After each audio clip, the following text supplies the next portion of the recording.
ലൈവിൽ നടന്ന സംഭവ വികാസങ്ങളിലേക്കാണ് പോകുന്നത്. ജാസ്മിൻ, റസ്മിൻ, പിന്നെ ജാസ്മിൻ നോറ വഴക്ക്.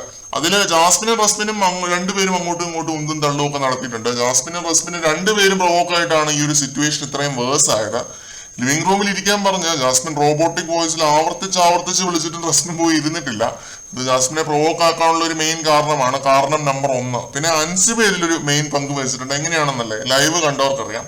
പരിഹസിച്ച് ഇങ്ങനെ ചിരിക്കത്തില്ല ഓരോ മനുഷ്യര്. ഒരു പ്രത്യേകതരം ഡെവിലിഷ് അട്ടഹസിച്ച് ഇങ്ങനെ ചിരിക്കുവാണ്. ചിരി നിർത്തുന്നില്ല. അതായിരുന്നു അൻസിബ ഇട്ടോണ്ടിരുന്ന ആ ഒരു എക്സ്പ്രഷൻ. അത്രയും സമയം ചിരിക്കുവാണ് അങ്ങോട്ട് കിടന്നിട്ട്. ജാസ്മിൻ റസ്മിനെ വിളിച്ചോണ്ടിരുന്ന അത്രയും സമയവും ജാസ്മിനെ ഒരുമാതിരി വടിയാക്കുന്ന രീതിയിൽ അൻസിബയുടെ ഒരു വൃത്തികെട്ട ചിരി.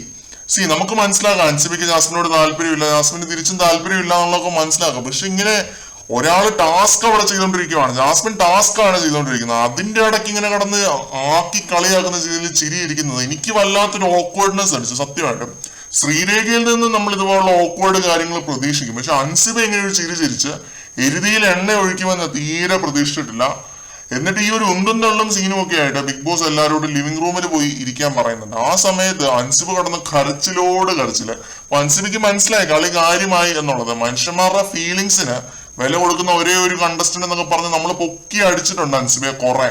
പക്ഷെ ഈ ഒരു പ്രൊവോക്കിംഗ് ചിരി അത് ലൈവ് കണ്ടവർക്ക് മാത്രമേ മനസ്സിലാകത്തുള്ളൂ. വളരെ മോശമായി പോയി. അൻസിബയിൽ നിന്ന് ഇങ്ങനെ ഒരു അപ്രോച്ച് ഒട്ടും തന്നെ പ്രതീക്ഷിച്ചിട്ടില്ല.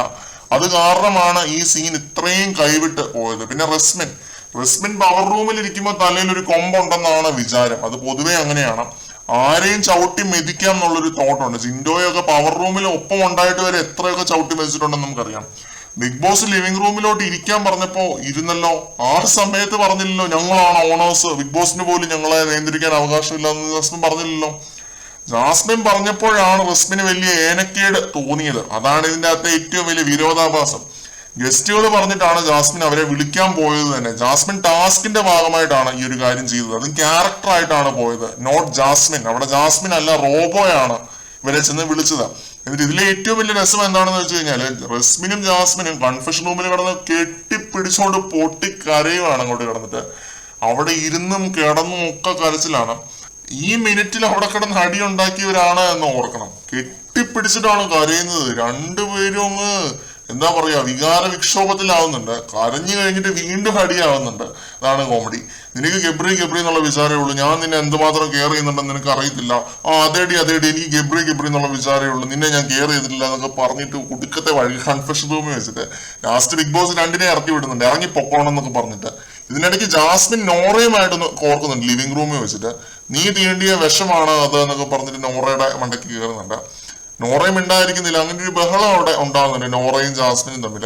അത് ഇന്നലത്തെ വഴക്കിന്റെ ബാക്കിയായിട്ടാണ് എനിക്ക് ഫീൽ ചെയ്തത്.